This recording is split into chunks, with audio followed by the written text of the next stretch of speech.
Bonjour et bienvenue dans l'Hebdo du Sud Mag. Nous sommes ravis de vous retrouver pour une nouvelle édition toujours aussi captivante et informative. Au programme de ce vendredi 15 mars, échange privilégié avec Hans Biré, un boucher calédonien reconnu et passionné qui a fièrement représenté la Nouvelle-Calédonie au Salon de l'Agriculture de Paris en début de ce mois de mars. Retour sur les événements marquants de la semaine dans notre rubrique Ce qui a fait l'actu, comme le partenariat avec le comité régional de karaté de Nouvelle-Calédonie qui s'engage pour la promotion de l'égalité, ou encore la formation des équipes de la gendarmerie pour la lutte contre les atteintes à l'environnement. Point d'étape sur la SEM Sud Habitat, un changement de nom et une stratégie ambitieuse sur le logement social, expliqué par la présidente Muriel Malfar-Paouga. Dans Culture C, explorer l'origine de ces incontournables nu-pieds, les claquettes, qui ont conquis le cœur de tous les Calédoniens. Immersion auprès de la brigade canine de la police municipale de Nouméa, des alliés à quatre pattes financés par la province Sud. Connaissez-vous vraiment votre province ? Nous mettons les Calédoniens à l'épreuve dans notre rubrique Dans ma rue. Après les épisodes pluvieux de ces derniers jours, espérons que notre Miss Météo Alizée nous annonce enfin le retour du soleil. Et ne ratez pas notre chronique excitante où nous vous présentons les événements majeurs de votre province, ce qu'il ne faut pas manquer. Accrochez-vous, ça commence maintenant.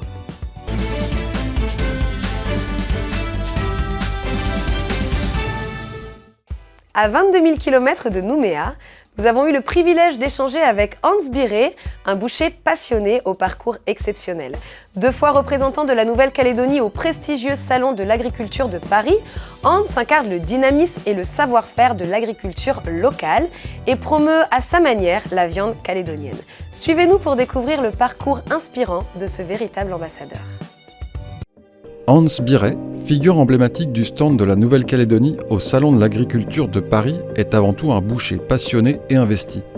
Avec Bruno Barbier, son ami d'enfance et coéquipier sur le stand, Hans a accepté de se confier sur son parcours et surtout sa grande fierté de pouvoir représenter la Calédonie sur un tel événement. Ma passion pour la boucherie, ça s'est passé. J'ai eu un coup de cœur à la fois. Il y avait la boucherie Guillermet, donc j'ai toujours vu le vieux Georges Guillermet travailler la viande et ça m'a toujours vraiment plu ce métier-là. Donc automatiquement, c'est depuis là. Enfin, il y a pas mal de choses qui ont fait que, et comme dans la vie, rien n'arrive sans rien. Donc, le fait, par la force des choses, donc je suis parti dans cette branche-là. Et dans tout ça, tu étais quand même resté profondément calédonien, la chasse, la pêche. Toujours. Ça, c'est mon fond de commerce, les gens qui travaillent en Calédonie, la passion de la chasse, la pêche, la passion de la terre.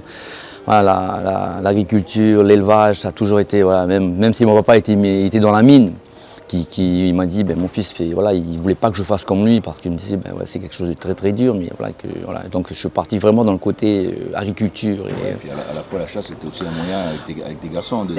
C'est ça, et de chasser, on chasse en Calédonie, on chasse pour manger, donc automatiquement c'est une culture, quoi. C'est notre culture et c'est important pour moi, bien sûr. Et après ton parcours initiatique boucherie, t'es pas resté qu'à Nouméa, Non, donc à l'issue de ça, je me suis engagé un peu dans l'armée, donc je suis parti sur Toulouse, un peu par rapport à toi aussi. Donc après, à l'issue de ça, j'ai commencé à bouger. J'étais un peu à Nice, j'ai bougé un peu partout et dans ma classe, il y avait des bouchers. Automatiquement, j'ai bouché un peu à Guy, donc j'ai bouché un peu partout avec des gens qui m'ont permis d'avoir une vision globale de la boucherie, de voir ce qu'ils faisaient. Et ce que nous faisions là-bas, donc ça m'a permis de secouer tout ça et d'en tirer des expériences. Et de là, j'ai créé ma propre vision de la boucherie et là où je voulais aller. C'est un monde complexe. En fait, nous, on voit un boucher comme quelqu'un qui découpe En fait, moi, je dis toujours qu'on n'est pas des découpeurs de viande, on est des artistes. C'est comme toi, tu es cuisinier, tu es un artiste. On est là, on crée quelque chose. On est là pour créer de la valeur ajoutée, on est là pour mettre de l'amour à beaucoup de choses. Donc c'est un travail de longue haleine, c'est beaucoup de connaissances. La boucherie, c'est en amont, en aval. Ça part de l'agriculture, de l'éleveur, de la bête, de la race, l'endroit et tout le cheminement. Après, tu as la découpe, tu as la file, en fait, tu as plein de choses. C'est vachement complexe. Donc, il faut beaucoup de temps, beaucoup d'années d'expérience pour appréhender globalement. Ouais, donc en fait, cette passion que tu as, cette diversité que tu as pu développer tout au long de ta carrière, ça t'a amené naturellement au salon d'agriculture. Comment ça s'est passé Au fait, ça c'est tout simplement, donc, je pense qu'à un moment j'étais légitime en tant que boucher calédonien. Je précise bien que ma culture et ma connaissance terrain, ma connaissance produit ont fait que sur arriver au salon, je pense qu'à un moment donné, il fallait mettre une personne qui avait des compétences et des connaissances techniques qui pouvaient englober de l'amont en aval, donc apporter des réponses aux agriculteurs, qu'il y a des gens qui viennent sur le salon, des questions des bouchers, il faut savoir leur répondre. Et à un moment donné, ça s'est fait tout simplement, en toute simplicité, donc voilà. Dans cette animation que vous générez au salon d'agriculture, il paraît que tu as un copain qui est avec toi. Et comment tu l'as embarqué dans l'aventure? Donc c'est sûr que Bruno, c'est quelqu'un qu'on travaille ensemble, on ne parle pas, on n'a pas besoin de se parler parce qu'on est des pros et on se connaît. Donc on se regarde et on sait ce qu'on a à faire, on sait se positionner, on sait organiser, donc c'est naturel. C'est fluide, c'est juste. Voilà. À travers cette expérience que vous vivez tous les deux donc, au salon d'agriculture, c'est la Calédonie que vous mettez en avant, c'est l'objectif. Ouais, comment tu vis ça, toi? Moi, c'est une grosse fierté. Déjà de travailler en binôme encore avec toi, de se retrouver autant d'années après, on se retrouve encore sur la France. On s'est déjà retrouvé à Toulouse, on se retrouve sur la France, à Paris, tous les deux. En travaillant nos produits, en valorisant la Calédonie, en valorisant nos éleveurs, et puis même toi, ton savoir-faire, et en valorisant les deux jeunes filles que tu as emmenées aussi. Donc c'est la nouvelle génération, et ça me tient à cœur. L'apprentissage, le transmettre notre savoir. Puis derrière, il faut qu'on transmette notre savoir. Il faut des jeunes derrière. Et je pense qu'en faisant ça, je pense que ça va peut-être faire germer des graines dans pas mal de jeunes ou même de vieux qui disent punaise, mais ils ont raison. Il faut partir. Il faut partir pour prendre des connaissances et puis vraiment se montrer. Et donc ce salon, c'est vraiment la vitrine pour la Calédonie et on peut pas imaginer notre avenir à la fois alimentaire, à la fois touristique, à la fois économique, sans un petit passage au salon d'agriculture. Ouais, je pense que tu as résumé tout. Je pense que notre place est là, on fait des belles choses et on est légitime. Il faut qu'on continue à porter ce genre d'opération, qu'on puisse retransmettre à la Calédonie entière, que ce soit du nord au sud, dans les îles, partout. Qu'à un moment donné, que les Calédoniens, en toute communauté confondue, ont un savoir-faire, on a beaucoup de technicité, on a beaucoup de choses à apporter encore au monde agricole, au monde culinaire. Si tu avais à conclure, est-ce qu'on peut dire mangeons calédonien, mangeons sainement et mangeons nos produits? Tout à fait d'accord. On mange calédonien, on mange sainement et on vit calédonien. Surtout, on vit calédonien. Ce qui a fait l'actu. Pour la 3e année consécutive, la province Sud, par le biais de son 2e vice-président Gilles Brial et le comité régional de karaté de Nouvelle-Calédonie par son président Clément Leroux, ont signé une convention de partenariat pour la promotion de l'égalité au travers l'organisation d'initiations gratuites au self-défense. Retrouvez toute la programmation du CIDFE sur le site de la province. Dans le cadre de ces missions pour la mise en place d'un plan d'action de lutte contre la maltraitance animale et les atteintes à l'environnement, la gendarmerie de Nouvelle-Calédonie a organisé une formation sur 3 jours à destination des enquêteurs environnement de proximité du territoire. Une 60aine de personnes ont assisté à cette formation qui a permis de mettre en relation les acteurs de la préservation de l'environnement. La province a proposé une webconférence gratuite et ouverte à tous sur la prévention du harcèlement scolaire jeudi dernier. 2 intervenantes, Rebecca Shankland et Floriane Boyer, ont partagé leurs connaissances pour sensibiliser et aider à prévenir le harcèlement au sein de nos établissements scolaires. Ouverture du premier congrès de l'habitat de la province Sud sur la thématique de la rénovation urbaine et des solutions pour la crise du BTP. Cet événement a pour principaux objectifs de dresser le bilan de l'habitat, de partager une autre vision de la rénovation en s'inspirant de l'expérience d'autres territoires et de tracer une feuille de route pour définir les enjeux et les perspectives de l'habitat en province Sud. Retour sur le changement d'identité de la SEM-Aglo, qui est devenue SEM-Sud Habitat, un plan stratégique et ambitieux pour le logement social et l'amélioration du parc existant. La province Sud et la Banque des Territoires apportent chacun 500 millions de francs de fonds propres pour redessiner cet outil essentiel pour le développement économique et social. Explication avec Muriel Malfar-Paouga, la présidente de la SEM-Sud Habitat. En septembre 2023, la SEM Agglo changeait de nom pour devenir la SEM Sud Habitat. Ce changement de nom s'est accompagné d'une recapitalisation d'1 milliard de francs, rendue possible par l'engagement des 2 actionnaires de référence, la Banque des Territoires, qui apporte 500 millions de francs, et la Province Sud, qui apporte elle aussi 500 millions. La Banque des Territoires augmente ainsi sa participation de 10 à 43% dans la SEM Sud Habitat et devient le premier financeur social du territoire. Cette nouvelle étape illustre la volonté d'engager un plan stratégique ambitieux pour le logement en Province Sud.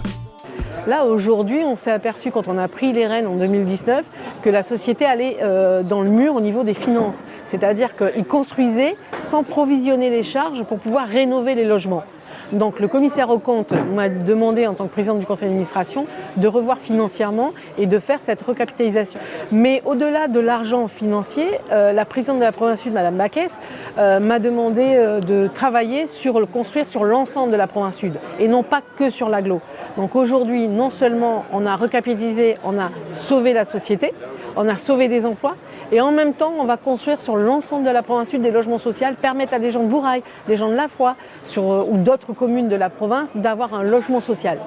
Ce ne sera pas le privilège de l'agglo, mais ce sera une priorité pour nous, province sud, de construire sur l'ensemble de la province sud. Donc systématiquement, ça a changé de nom. C'est un nouvel outil qui s'appelle la SEM Sud Habitat. Cette recapitalisation offre ainsi à la SEM Sud Habitat les moyens de consolider son modèle économique, de se développer de manière sécurisée et stable. Elle pourra ainsi investir plus de 13 milliards dans la construction de logements neufs, dans l'amélioration de la performance énergétique des bâtiments ou encore dans l'entretien et la réhabilitation du parc existant. Ça va permettre de faire des opérations solides, qualitatives, à la fois des nouveaux logements, de réhabiliter, mais en faisant du qualitatif. Toujours, le logement social doit être du logement de qualité. À un moment, tous dans notre vie, tous majoritairement, on a affaire au logement social. Soit on va y rester tout au long de sa vie, soit même c'est un parcours d'étape dans un parcours résidentiel. On commence à être locataire en début de carrière, par exemple dans du logement social. Après, on va du logement intermédiaire et puis on va acquérir son propre logement, sa maison. Donc à un moment, il faut que le logement social, qui est aussi un facteur économique, parce que ça crée de l'activité sur le territoire, toutes les PME, il faut qu'on fasse du logement de qualité et en plus on souhaiterait que la SEM Sud Habitat maintenant soit leader sur tous les enjeux climatiques. Qu'on fasse du logement adapté à la transition écologique. Cet apport de capitaux permettra par exemple la construction de 544 logements sociaux neufs sur l'ensemble de la province sud. Des investissements qui permettront de créer ou de maintenir 900 emplois équivalents temps plein dans le secteur du bâtiment et des travaux publics. Culture C vous embarque dans un voyage pour découvrir l'origine des claquettes en Nouvelle-Calédonie. De la plage aux rues animées, ces sandales atypiques, parfois même appelées tongs, sont devenues un incontournable du dressing calédonien. Préparez-vous à plonger dans l'histoire de ce phénomène local avec fraîcheur et légèreté.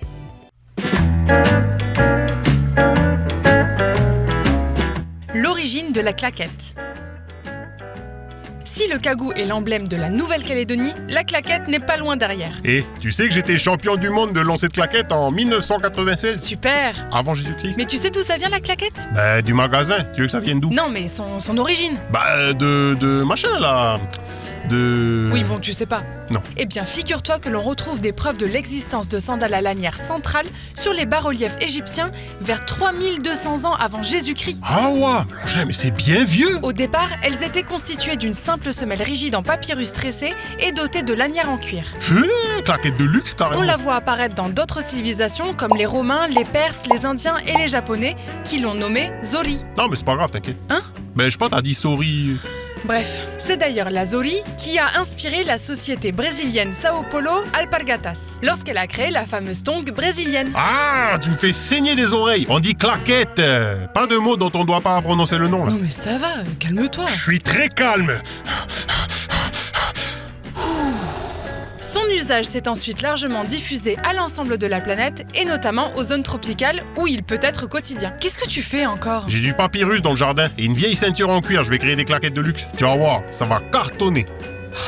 Tu me fatigues. Allez, une petite dernière pour la route. Tu sais pourquoi les Français disent tongue ? Parce que thong, en anglais, veut dire lanière, pour les lanières des claquettes. Oh. Immersion dans l'univers de la brigade canine de la police municipale de Nouméa. Créée en 2018 avec seulement 2 binômes, cette équipe a vu ses effectifs quadrupler en seulement 5 ans. Sur les 3700 interpellations annuelles, 20% sont réalisées par ces véritables experts canins. Dressés et entraînés pour la défense et l'intervention, ce sont de véritables agents de police, des alliés indispensables capables d'apporter calme et sérénité lors des interventions délicates. Laurent Grappignon, directeur de la police municipale de Nouméa, et Ludovic Robin, chef de la brigade canine, vous dévoilent les coulisses de leur travail.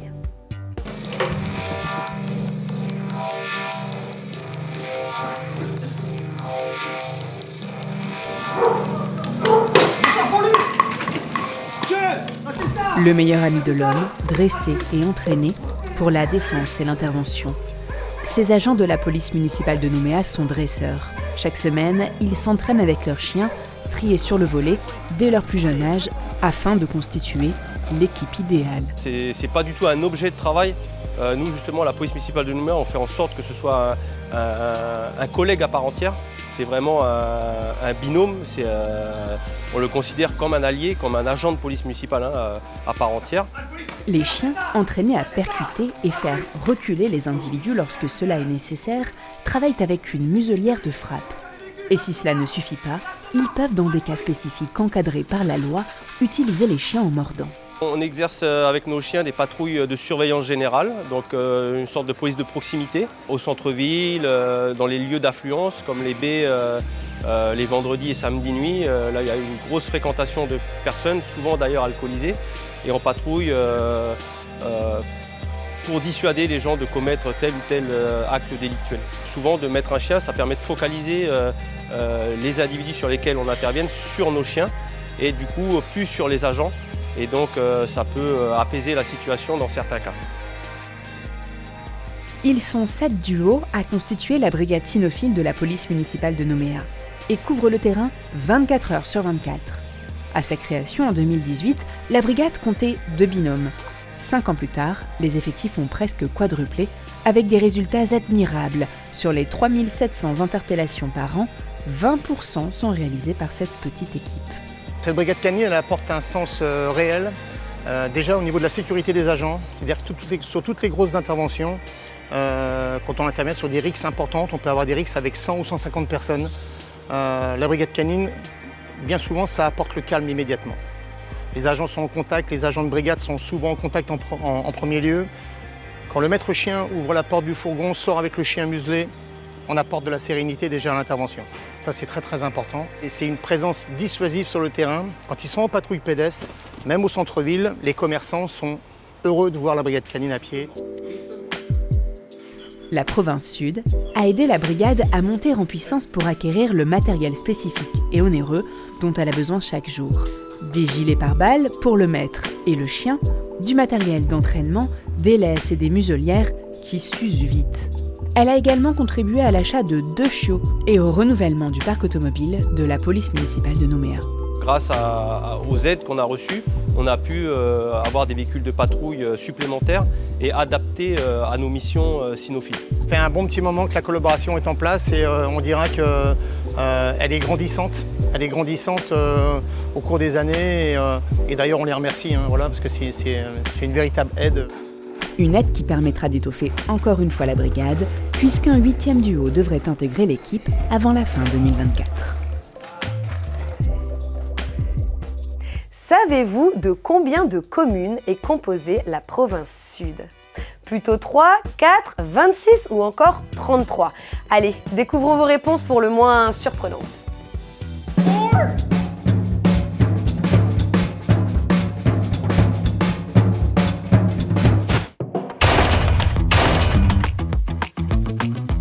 Le maximum, c'est-à-dire le maximum.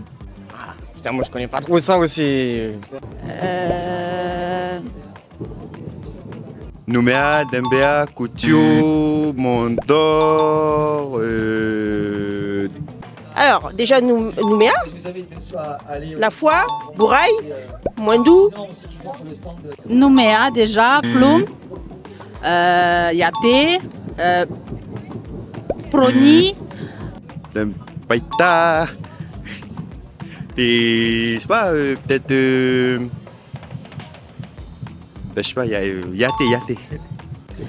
Ça fait partie aussi la baie des citrons et Lance-Bata et compagnie. Hein? je dirais pas mieux. Vous dirais pas mieux? Païta, Mondor. Le Mont d'Or? Ouais. Mont d'Or, Nouméa, Dumbéa, Païta. Tontouta, c'est commune de Païta.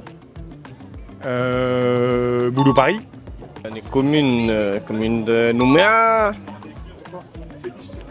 Et Nouméa, je sais pas mon frère. Oui. La Foi, Saramea, Farino, Bourail, Bah ouais, Mondo, c'est tout. Thio, Canala, Kouawa, Wailou. Après, je sais plus où est la limite entre province sud et province nord. Donc, pour les touristes, c'est pas mal, hein? C'est pas mal, hein? C'est pas mal.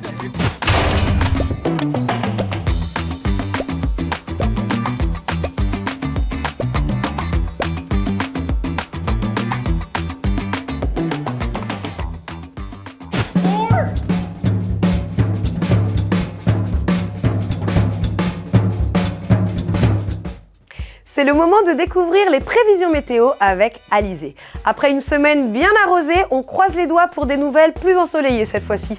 Alizé, on compte sur toi.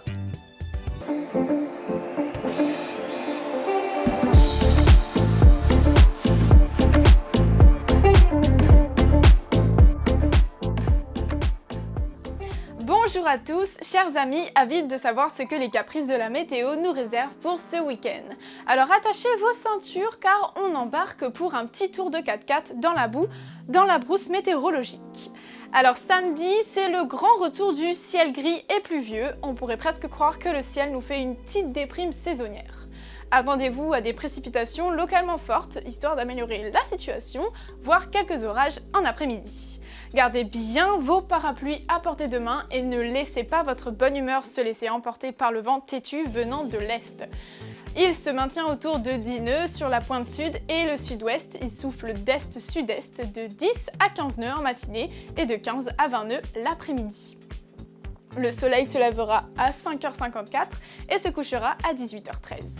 La marée sera haute à minuit 08 et 11h42, basse à 6h01 et très basse à 18h18. Dimanche, le spectacle continue avec notre invité spécial, la dépression Youpi. Oui, vous avez bien entendu, on accueille une petite dépression juste pour nous rappeler qu'on n'est pas tout seul dans ces moments-là. Des nuages en pagaille et des pluies modérées à fortes qui s'invitent comme ça sur le plateau et surtout en fin de week-end. Mais rassurez-vous, la dépression n'est pas éternelle, elle prévoit de faire ses petites valises en direction du sud-est, alors bon courage à ses habitants. Le vent, lui, devrait se maintenir au sud-est, modéré à assez fort en milieu de période. N'oubliez pas que vous pouvez suivre son évolution sur Météo NC. En attendant, gardez vos imperméables mais surtout vos sourires, car le soleil reviendra bientôt. Mais en attendant, les averses se montreront surtout dans le sud du pays avec des températures habituelles. Le soleil se lèvera toujours à 5h54 et se couchera toujours à 18h13. La marée, elle, sera haute à 1h08 et midi 19, basse à 6h58 et très basse à 19h12. N'oublions pas de célébrer les bénédictes le samedi et la fête de la Saint le dimanche. Pensez aussi à sortir vos belles tenues et réserver un bon zouk à votre parapluie. Et pour couronner le tout, la lune sera dans sa phase croissante avec une belle grasse matinée puisqu'elle se lèvera à 11h45 et se recouchera à 22h32. Allez mes chers amis, gardez le moral et restez au sec autant que possible. Moi, je vous retrouve la semaine prochaine.